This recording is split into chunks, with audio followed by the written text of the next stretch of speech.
Shalom mon frère, ma sœur. Nzambe na lola apambola yo, afungola bikuki na ye epai na yo, obika makambo ya minene. Bienvenue na émission Christ revient, émission oyo kaka chaque lundi, chaque mercredi, puis vendredi. Na 4 émissions oyo topesaka mingi ba enseignement chrétien oyo ko édifier bana na Nzambe, et puis il y a des moments où tout ça la prière ya makasi.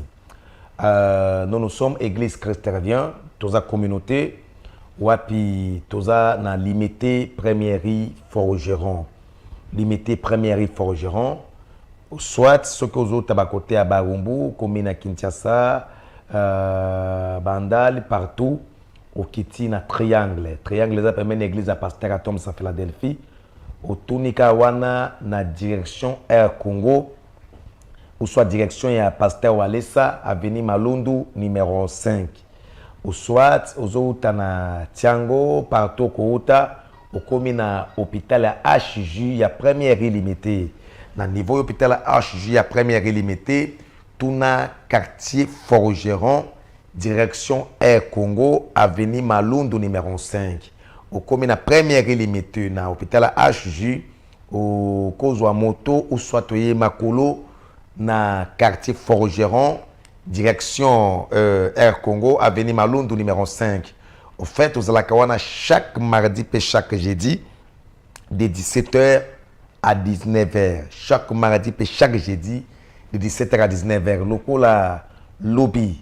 Tous na prière, il y a ma casse. Bien aimé aux la sida, cancer, diabète, tension, quel que soit le problème aux anango, chaque serviteur a la grâce naïe. Je suis le fils d'Aïdi Nabal, parmi les fils que ses papa a imposé la main. Na croix kana grâce. Kozangi sa lobité, ozana hôpital, mais ma atakawana. Peut-être hôpital oko dépenser belé. Mais lobby yaka ozwa lobby ko ya pamba. Ozu sala musala zo futa yo te mombo kangemi tout rien ne marche. Alors tu invité au lobby. Et dimanche, nous avons de 8h30 à 11h30. 8h30 à 11h30. Nayambaka bato chaque mercredi et chaque samedi.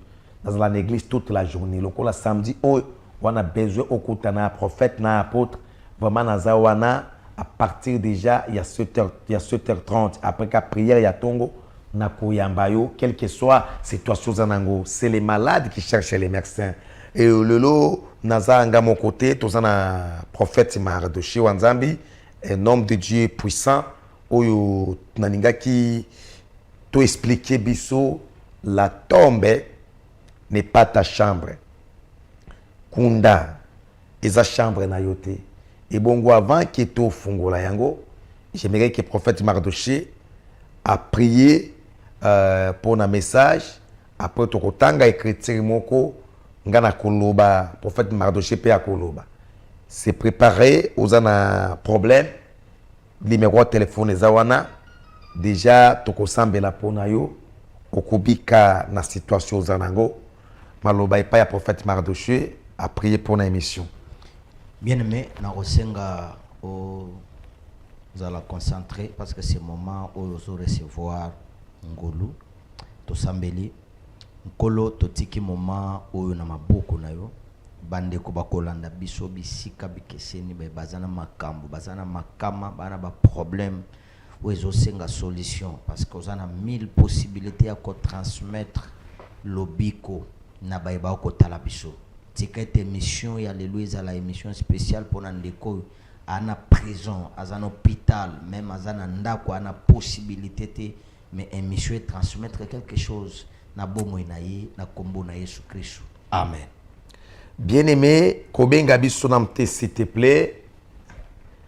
Jean chapitre 11. Jean chapitre 11. Jean chapitre 11, verset 39 à 41. na tangi na kombo na Yesu. Bible lobi, Jésus dit, ôte la pierre. Marthe, la sœur du mort, lui dit, Seigneur, il sent déjà qu'il y a 4 jours qu'il est là. Jésus lui dit, ne t'ai-je pas dit que si tu crois, tu verras la gloire de Dieu. Ils ôtèrent donc la pierre et Jésus leva les yeux en haut et dit, Père, je te rends grâce de ce que tu m'as exaucé. Pour moi, je savais que tu m'exauces toujours, mais je parle à cause de la foule qui m'entoure, en fait, qu'il croit que c'est toi qui m'as envoyé, parole du Seigneur. Bien-aimé, la tombe n'est pas ta chambre. Kunda, ezabisika o batiaka bibembe. Ebembe nyoso, emisombelaka elamba te.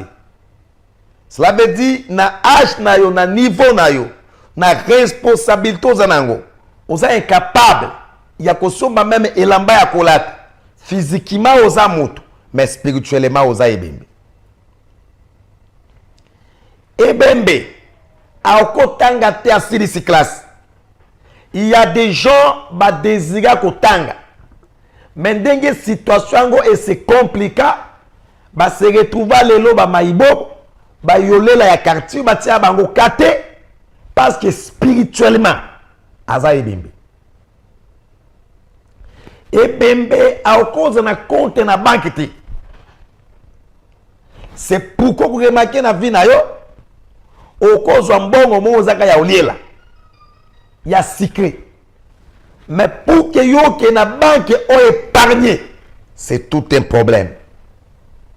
Spirituellement, aux cadavres. Ebembe asalaka mariage te.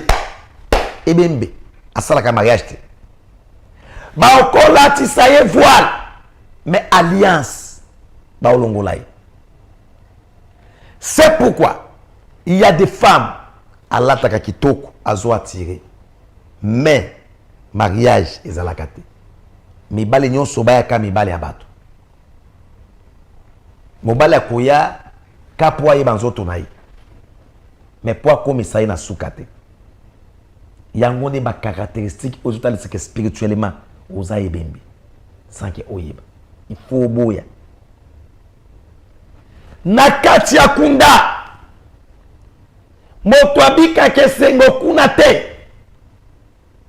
Nakati ya kunda mutu aza isolé. Yango yo mobali akimayo. Bandeko bakimayo. Famille bakimayo. Moto nyonso asundola yo. Parce que moto aza na kati ya kunda. Jamais bato bavandaka na ye. Est-ce qu'il y a un autre de traverser ma vie na yo? Mais kunda wana eza chambre na yo te. Muto ya zana kunda. Bakenda otikile mbongo te. Nani okukabela ye mbongo na kati ya kunda? Ozo remarquer que na vie na yo atabala ki yo ndenge nini. Yo bakabelaka yo te. Yo bapesaka yo te. Mais des fois yo kando zo dépenser. Yo kando dépenser. La tombe n'est pas ta chambre. Kunda eza chambre na yo te. Ebembe basombela ngo elamba te soki okondi na kati ya kunda yango kosombela elamba. C'est pourquoi il y a ezana basi mobala sombela elamba ka mokolo oyo aya na ndako libala ka mokolo adot nde basombela elamba. Les restes balatsa elamba pwana parce que yo ozana kati ya kunda. Ebembe soki akufi na grade songolo pakala ba matsaka ye promotion te. Voilà pourquoi yo dépôt banda musala promotion ezalaka te. Ozo trouver yango normal. Nzamba tindi biso pona yo. Est-ce que okoya prière lobité de 17h à 19h ou soit dimanche de 8h à 11h30. Peut-être na kati ya kunda moko bo oyebi na yo te. Ebembe moto akokufa bakutie na kati ya l'élite akotaka ba demande quelque part ba dossier quelque part. Mais le cola ya a déjà ebembe. Moi il va passer résultat moko favorable les autres. C'est pourquoi yo kotsa demande quelque part ba dossier na yo. Na espoir ya kozwa musala. Mais le cola spirituellement yo za ebembe. Ozuzi la résultat wane yakate. bien-aimé, dans le lobby jeudi de 17h à 19h. Dimanche de 8h30 à 11h30. Dans l'église Christ revient. Tous dans la première limitée au commune HJ, quartier Forgeron, direction Air Congo, avenue Malundu numéro 5. Ou soit au commune Triangle, Kawana Triangle, tout dans quartier et direction Air Congo, avenue Malundu numéro 5. Papa Mardochi, les beaux Zolanda Bisso, dans qui pour bakiselo comme qui na quatre caractéristiques ya moto azaïbe parce qu'il y a beaucoup de gens bazobi comme spirituellement bazaba cadavre vivant basabi bembe batia na kati ya kunda moko boy ba yebi te ki mulimo na na kati ya kunda wana. Merci beaucoup. Merci apôtre César, merci na bandeko balandi eza émission zingolu ya Rolanda oyebi l'air moto azoyoka ndelo ke memaka délivrance na kati ya bomoi na ye oyebi tango balobi tombo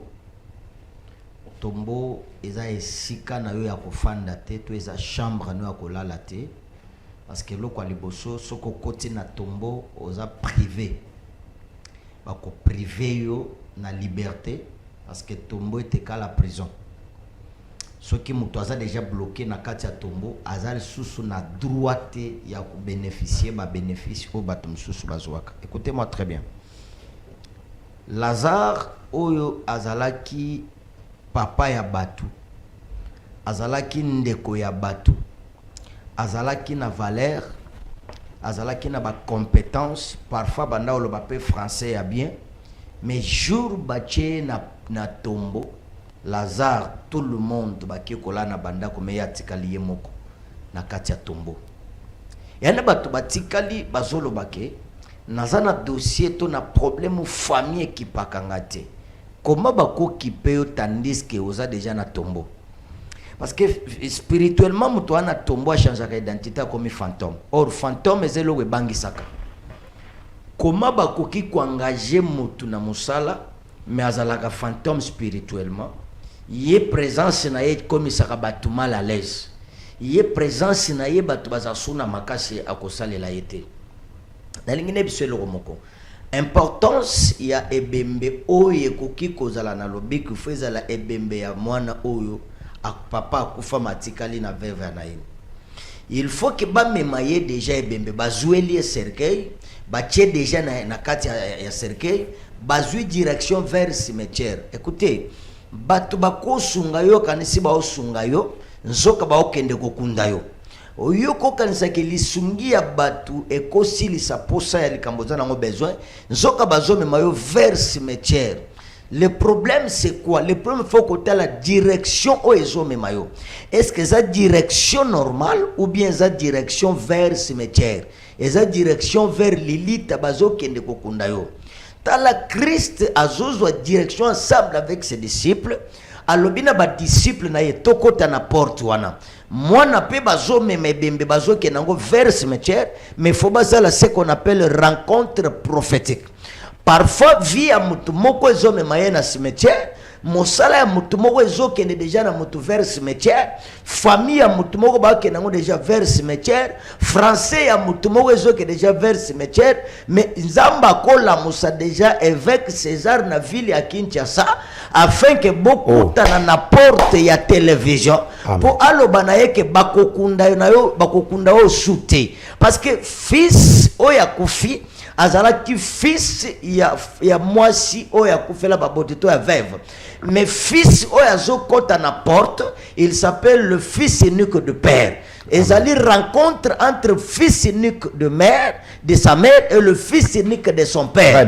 Or maintenant, le Christ, lui, il est le père des orphelins et le défenseur des veuves. Maintenant, comme lui, il est le père, il fallait s'occuper na mutu ba oke na kunda. Na lingina informer mutu oya zwili bako ya Rolanda biso. Problème eza kozala na potote.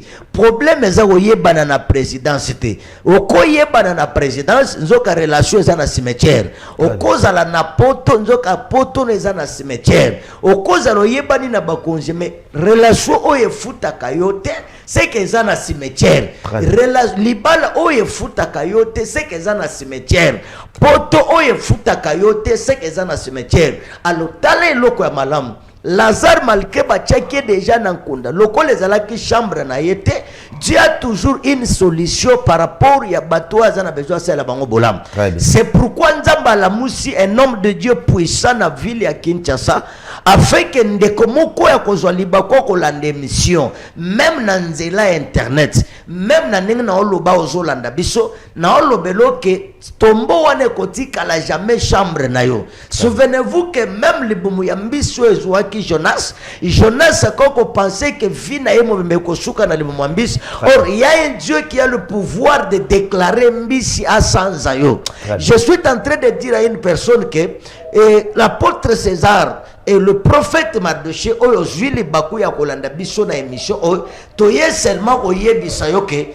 tombo eza chambre noire kolala te c'est-à-dire c'est lui qui avait dit que Lazare sort il est le même hier aujourd'hui et éternellement hier c'est-à-dire c'était Abraham aujourd'hui c'est nous maintenant nous sommes ici pour na kolobana yo ceux qui aujourd'hui les bakou okuti biso na Christ revient na culte ya lobi c'est-à-dire okolala na nkunda wana te mosala no ekolala na nkunda te classe no ekolala na nkunda te fiançailles wana ekotikala na tombo te tikana yebisa yo Lazare o batie na nkunda eza Lazare o ba partager déjà bozwi na ye tango ba partager bozwi na ye Lazare azaki su na accepter ya komona chemise na ye azaki su na accepter ya komona biloko na ye mais le Dieu que je te parle soka ya longolio na nkunda yo kosenga bato te bazongisa eloko bazwaki mais par la force du Saint-Esprit soki kaka osekwi na cimetière place oza c'est que musala pesa demande yate ekolanda yo oleyo landa musala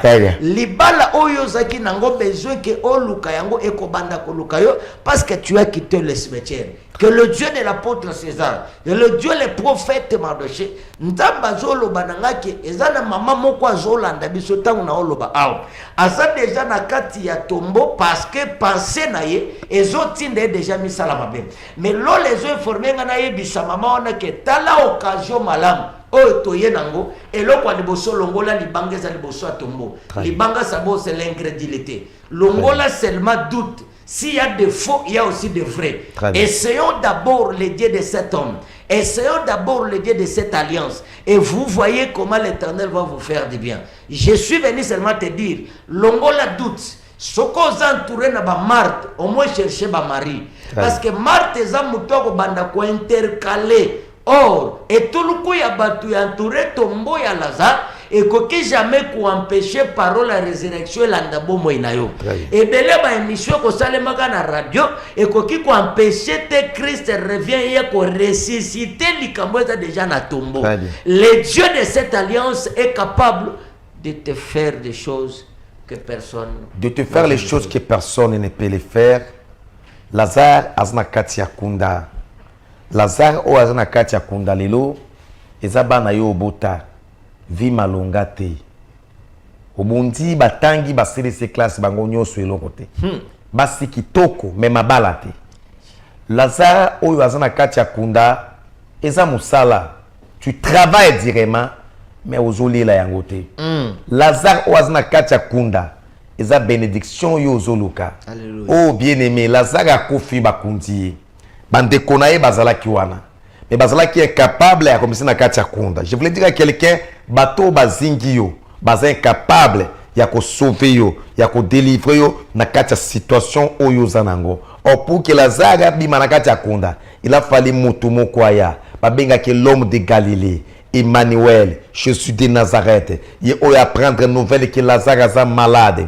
Aya kimbala mon côté avant tu n'as nous sous 4 jours parce que yeba ki kisuka kanatango Lazare azobela comme ça sangwa lobi kwa ya Lazare et ko panzanate il a fallu Lazare akufa bien aimé il a fallu problème na yo comme na soka pour que soya et loko sepeli singa tango ye soye liboso kunda Lazare et loko liboso il faut aller là pourquoi aller là qui parce que Lazare na kati ya kunda azalaki na yende mbuma Yesu elongi na ye eza mapata maya miso eza maya mbula mbula ifo enoka pour kimbuma Lazare ebima. O maya miso to maya mbula lelo, ce n'est que la parole. Oezna makoki ya kulungula yo, bisika babomba yo, bisika bavandisa yo. La deuxième dimension, kunda Christ, Christ foi la passe qui kunda ya Lazare. Et c'est là qui paie maternité. Vous savez, mes bien-aimés dans le Seigneur, moi, signor tango azobota, il faut pousser cri. C'est que tango yesu azo pousser cri, et c'est là qui pour Lazare moko abotama, nanzoto mususu, nanzoto ya maladité, nanzoto akopola te,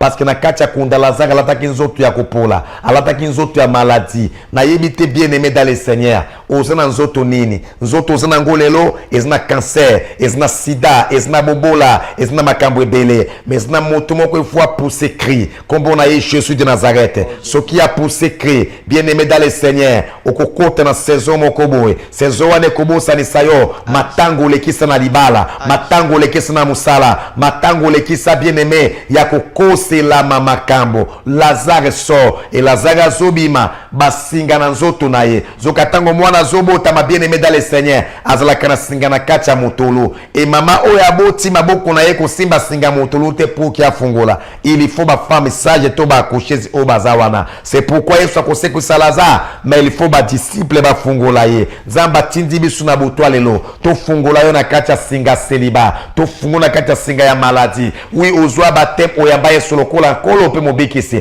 Mais il faut kolongola singa moko boy. Oye condamna yo na kacha ba lois établies, na kacha réclamation en première maison, na kacha défaveur et condamna yo na chômage et condamna yo na makambo ebele. Raison pour laquelle Nzamba tindi biso a rendez-vous eza semaine oyo lobby de 17h à 19h yaka kozangisa te et bongo samedi nazoyamba bato à partir à 7h30 après qu'il était matinal dimanche 8h30 à 11h30 qui kozal qu'il te moko prophétique qu'il ta délivrance qu'il ta guérison miracle kozangisa te.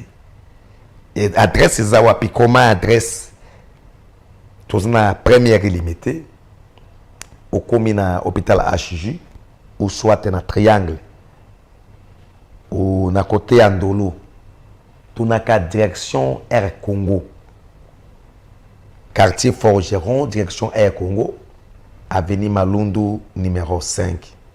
En fait ma on a quelque chose pendant 3 minutes pour que tu m'appelles. Nalingi na informé ndeko moko azwi libaku ya kolanda misho ke Nzamba lingi yo. Très bien. Oyebita Nzamba lingi atindaka bato. À chaque fois Nzamba zaka na besoin ya ko délivrer Nzamba atindaka bato. Très bien. Yeba que bato o Nzamba tindi bazalaka toujours na mandat to na mission likolo na yo. Et ça va tout nyon sotende bakozwa libaku ya Holanda mais yo mutozwi libaku ya Holanda yo owana na oloba na yo mutofandi yo mutozo talande na oyebisa yo eza ngonga na yo yango yo profitez l'occasion. Écoutez, Lazare oyo avant résurrection na Lazare et après résurrection ba témoignage ekeseni. Lazare et avant résurrection akoka ko témoigner te parce qu'azwa ki résurrection te, mais Lazare et après résurrection azana témoignage à masolo ya kutana ngona kati ya tombo. C'est-à-dire na domaine normal pour témoigner il faut le kana ba situation moko enzamba tinda ba serviteur ba komema délivrance na yo comme témoignage. Laissez-moi te dire quelque chose. Nzamba ko permettre